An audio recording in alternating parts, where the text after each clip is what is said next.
اعوذ باللہ من الشیطان الرجیم بسم اللہ الرحمن الرحیم رب اشرح لی صدری ویسر لی امری واحلل عقدۃ من لسانی یفقہوا قولی۔ بکھرے موتی، چوتھا حصہ۔ بہترین رازدار بنو۔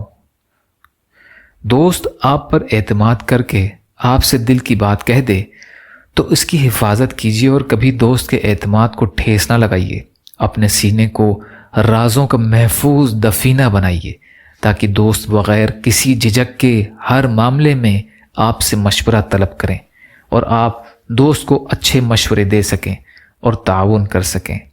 حضرت عمر رضی اللہ تعالی عنہ فرماتے ہیں کہ حفصہ رضی اللہ تعالی عنہ جب بیوہ ہوئیں تو میں حضرت عثمان رضی اللہ عنہ سے ملا اور کہا کہ اگر تم چاہو تو حفصہ رضی اللہ عنہ کا نکاح تم سے کر دوں۔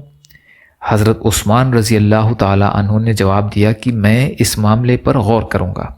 میں نے کئی راتوں تک ان کا انتظار کیا۔ پھر حضرت عثمان رضی اللہ تعالی عنہ مجھ سے ملے اور بولے میرا ابھی شادی کرنے کا خیال نہیں ہے۔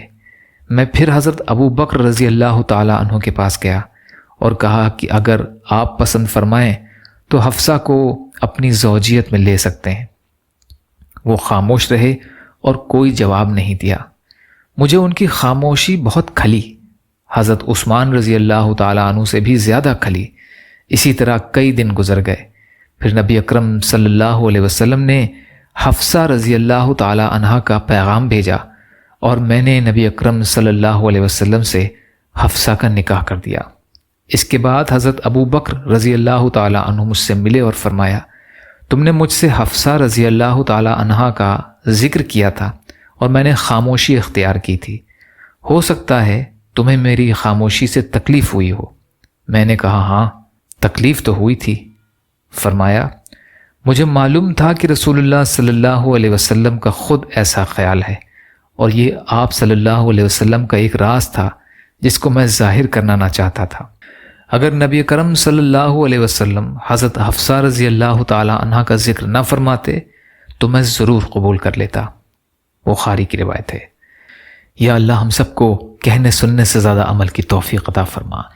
یا اللہ مظلوم فلسطینیوں، کشمیریوں، روہنگیا مسلمان اور مسلمان جہاں بھی پریشان حال ہیں، یا اللہ ان کی مدد فرمائیے۔ ہم سب کو اپنی استطاعت کی بقدر اپنا حق ادا کرنے والا بنائیے۔ جو مانگا وہ بھی عطا کر دیجیے، جو مانگنے سے رہ گئے وہ بھی عطا فرمائیے۔ ربنا تقبل منا انک انت السمیع العلیم برحمتک یا ارحم الراحمین۔ لا الہ الا اللہ محمد رسول اللہ۔ السلام علیکم۔